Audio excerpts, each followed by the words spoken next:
Now, we were talking earlier about the Apple car interpretation looking like it was floating. And then later on, we saw an absolutely insane creation that Kanye was driving around before he sold it. But how about this? This may take the cake. This is Justin Bieber's new floating Rolls-Royce. You want to give him a look at that, Will?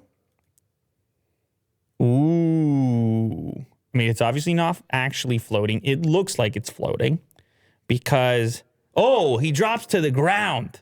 It's exactly what he wanted. So this was done courtesy West Coast Customs.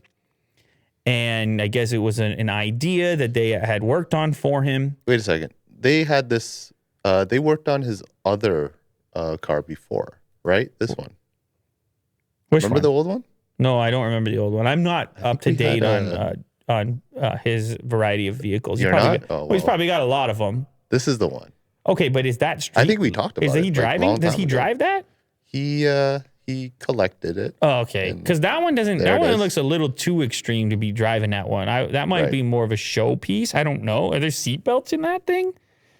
Doesn't look like it. No. The new one might be a nice hybrid of it's based on a Rolls-Royce, so like a Rolls-Royce / futuristic looking thing, and they just did. I mean, this is an incredible thing that they put together here.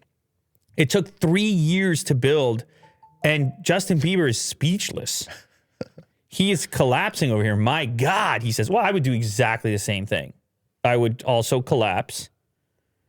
And with the cameraman just getting the right frame. It's just the detail and the work that goes into it. What's really happening is you are kind of experiencing 3 years worth of human attention to detail. And it's overwhelming to know that something is so one of a kind, so bespoke, and it's on your behalf. Now, granted, he paid for it. He paid probably a lot for it.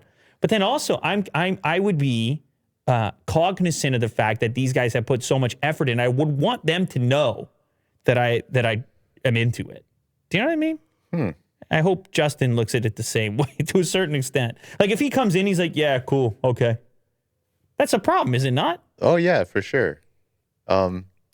What's he going to do with it? Is he just going to drive it like a regular person? Take it to... Well, I mean, what's so strange, what's so interesting and strange about being this level of celebrity is that he's already getting recognized every move he makes. Now, driving this thing, there is literally not a single person that is going to be exposed to this that isn't going to turn their head and be aware and be looking. So everyone's just like, that's Justin Bieber. I guess he'll have it and he can take it to like an award show or a special dinner or something, but then he can probably also maintain or keep some sort of more low-key vehicle, because that is the opposite of low-key. Right. This guy in the comments said the turning radius is 90 meters. Yeah, it doesn't look like the most nimble vehicle. That's for sure. He makes a great point there.